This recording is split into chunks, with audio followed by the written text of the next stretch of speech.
Well, hi from Cobra. I just wanted to do a quick little project, which is a Cobra's bracelet, but it has no inner core to keep it together. I just wanted to give a little brief now. So I've got two pieces of 40-inch cord. There's a piece of orange there and a piece of grey. I've joined them together. I'm just going to put a stop knot at the end of this. I'm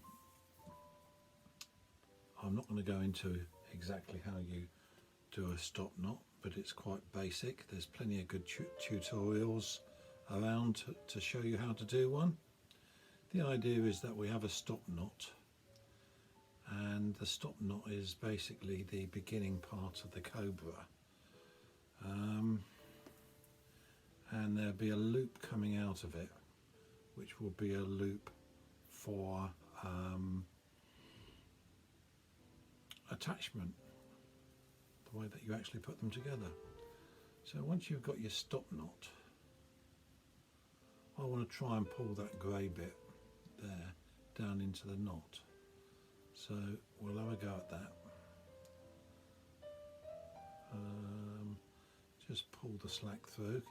As you can see, I've just taken that bit of grey down.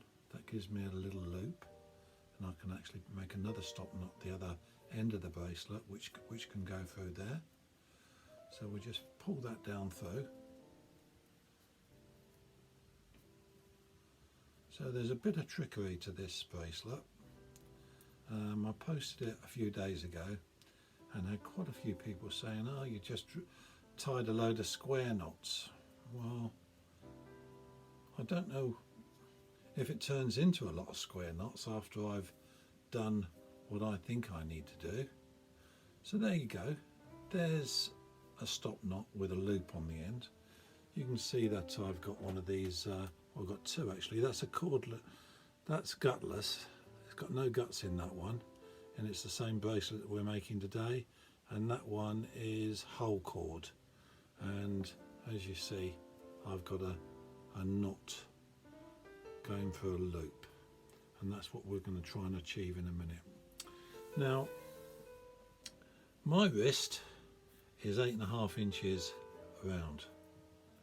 I only need to make just about 7 inches of Cobra to actually fit my wrist, because it expands, as you can see. It expands, so there's no need for a foot per inch of wrist plus a foot.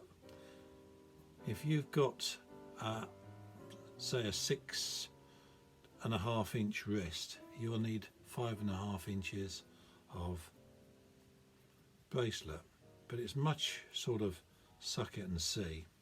So the only other thing we need to do for this is to go to my bag of bits and find a decent piece of cord. That piece of wire to do, that's about, well, I don't know, about 18 inches long. So we're going to use this as a temporary core. Going to lay it in between the two, like so. Yeah. Then we're just going to tie a Cobra. Let me see. I'm thinking of a snake knot. There you go. Let's get back to a Cobra. And as with most of these things, it's the first knot that usually counts. I don't even think I've tied a proper Cobra there, have I? Yeah, yes I have. We get there. Yeah, that is a Cobra. It's just that the angle of the core makes it look a little bit strange. So that's the first one. That's about where I want it. We just zoom through this. Now I'm going to turn you off until I get to 7 inches of what I want, okay? And I'll come back to you straight away. So there we go, one more stitch, and we're down to just short of 7 inches of Cobra. And there we go. So as I say, my wrist is 8.5 inches. This is going to fit mine at 7 inches. Now I've measured from just inside the top of the loop, i.e. like so. Make sure we can see that. Just inside of the loop there, down 7 inches, yeah? And as you can see, I've got this temporary core right the way through the Cobra. Now what I'm going to do is ignore that core. I'm going to tie another stop knot. Okay, so quick stop knot.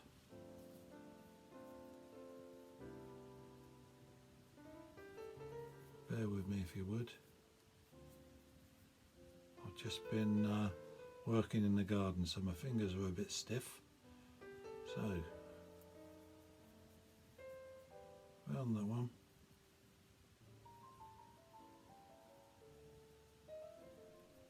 Round that one.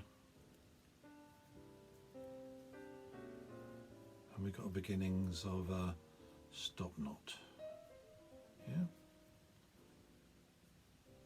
Just pull the bit of slack through for the moment. Right, there's our stop knot. Now we want to get rid of these ends here, so we're going to feed them up through the stop knot. I'll do the orange one first. Pull as much of that slack through as you can. Work it through the stop knot.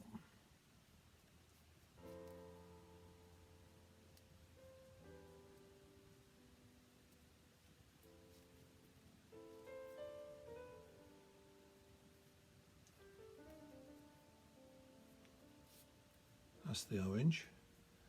Now we do the same with the grey. Find out where it goes through the stop knots, and I believe it's that one.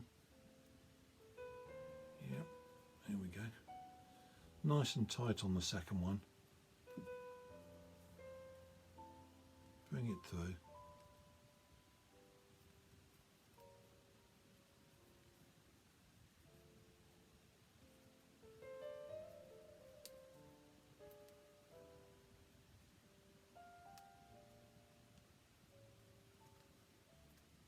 Last one should come up through there.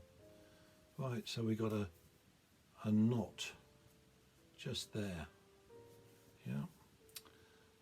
So far so good, pretty easy. Now on the one end of this temporary core, I've not finished it. Okay, it's just rough. Okay, this one's finished, but it doesn't really matter. Now what you've got to do is really get hold of it and give it a good pull. Pull the inner core out.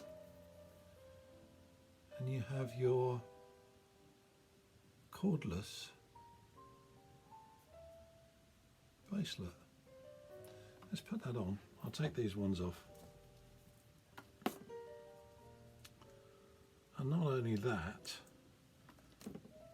it works on a snake knot as well.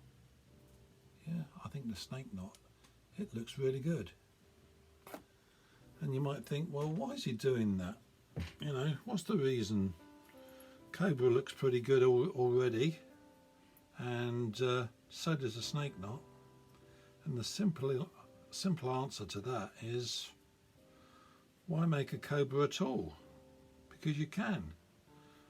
And I wanted to experiment a little bit in doing this. Get that knot through there. Like so, and we just cut them off to a reasonable length, maybe not.